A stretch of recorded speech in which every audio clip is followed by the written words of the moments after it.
എല്ലാവർക്കും നമസ്കാരം. ലിബീസ് കിച്ചണിലേക്ക് സ്വാഗതം. ഇന്നത്തെ നമ്മുടെ റെസിപ്പി ഒരു അടിപൊളി മുട്ടക്കറി തന്നെയാണ്.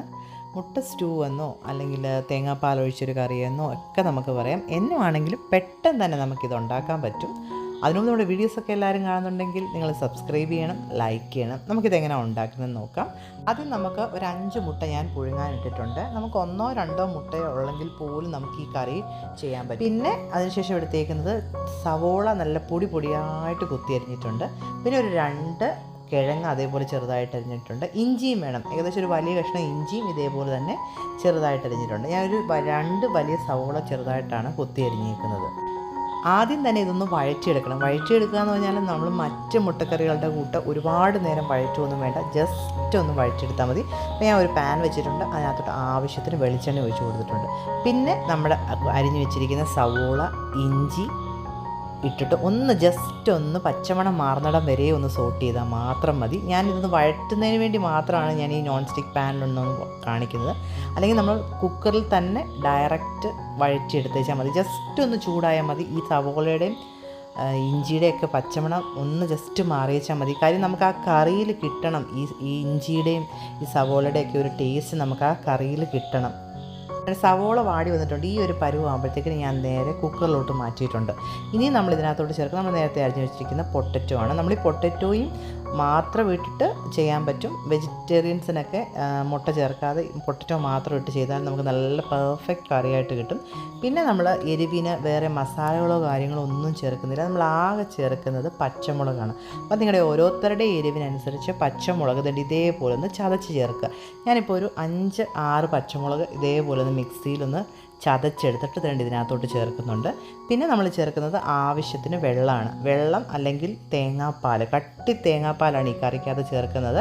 അപ്പോൾ തേങ്ങാപ്പാൽ ചേർത്തിട്ട് നമുക്ക് വേവിക്കാം. ഞാനിവിടെ തേങ്ങാപ്പാൽ ഇത് വെന്ത് കഴിഞ്ഞതിന് ശേഷമാണ് ചേർക്കുന്നത്. അപ്പോൾ നമുക്കിതിനകത്തോട്ട് കുറച്ചിത് വേകാൻ പാകത്തിന് ആവശ്യത്തിന് വെള്ളം ഒഴിച്ച് കൊടുത്തിട്ട് ആവശ്യത്തിന് ഉപ്പും കൂടെ ചേർത്തിട്ട് കുക്കറിൽ നമുക്ക് നന്നായിട്ടൊന്ന് വേവിച്ചെടുക്കണം.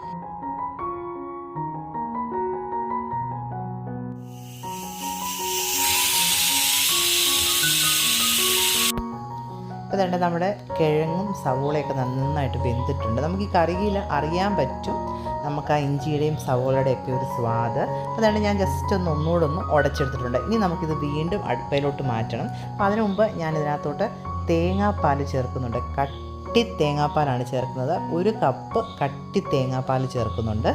എന്നിട്ട് നമുക്കിതിനി ഇത് അടുപ്പിലോട്ട് മാറ്റാം. അപ്പോൾ എന്നിട്ട് നമ്മൾ നേരത്തെ പുഴുങ്ങി വെച്ചിരിക്കുന്ന മുട്ട ഇതേപോലെ ചെറുതായിട്ട് ഇങ്ങനെ അരിഞ്ഞിടാം. പ്രത്യേക ഒരു ടേസ്റ്റാണ് കേട്ടോ. ഇതിനകത്തിലെ ഉണ്ണിയെല്ലാം ചേർന്നിട്ട് നമുക്ക് നല്ല ക്രീമി ആയിട്ടുള്ളൊരു ടേസ്റ്റാണ് ഇതിനകത്ത്. മുട്ടകളെല്ലാം നമുക്ക് ഇതേപോലെ അരിഞ്ഞിട്ടിട്ട് ജസ്റ്റ് പിന്നെ ഒരു 2 മിനിറ്റ് ഒന്ന് കുക്ക് ചെയ്യേണ്ട ആവശ്യമേ ഉള്ളൂ. മുട്ടയൊക്കെ ചേർത്തിട്ട് ആവശ്യത്തിന് ഉപ്പൊക്കെ ഉണ്ടോ എന്ന് ഒന്നുകൂടെ ഒന്ന് നോക്കുക. അതിനുശേഷം നന്നായിട്ടൊന്ന് മിക്സ് ചെയ്തതിന് ശേഷം കുറച്ച് കറിവേപ്പില ചേർത്ത് കൊടുക്കാം. ഇതൊന്ന് 2 മിനിറ്റ് ഒന്ന് കുക്ക് ചെയ്താൽ മതി. ഈ കറി നമുക്ക് തിളയ്ക്കേണ്ട ആവശ്യമില്ല.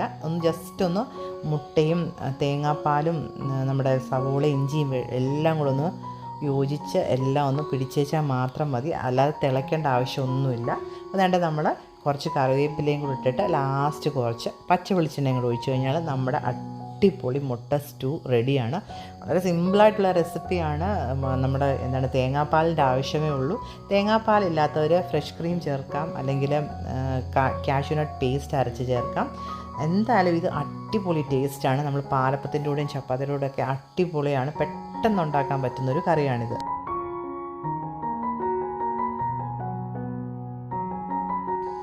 അങ്ങനെ നമ്മുടെ കറിയൊക്കെ റെഡി ആയിട്ടുണ്ട്. അടിപൊളി ടേസ്റ്റാണ്. എല്ലാവരും ഒന്ന് ട്രൈ ചെയ്ത് നോക്കണം. വളരെ ഈസി ആയിട്ടുള്ളൊരു റെസിപ്പിയാണ്. അപ്പോൾ നമ്മുടെ വീഡിയോസൊക്കെ കണ്ട് എല്ലാവർക്കും ഇഷ്ടമാണെന്നുണ്ടെങ്കിൽ നിങ്ങൾ ലൈക്ക് ചെയ്യണം, സബ്സ്ക്രൈബ് ചെയ്യണം. ആ നോട്ടിഫിക്കേഷൻ ബട്ടൺ കൂടെ ഒന്ന് പ്രസ് ചെയ്താൽ നിങ്ങൾക്ക് അപ്പോൾ നോട്ടിഫിക്കേഷൻ കിട്ടുന്നതായിരിക്കും.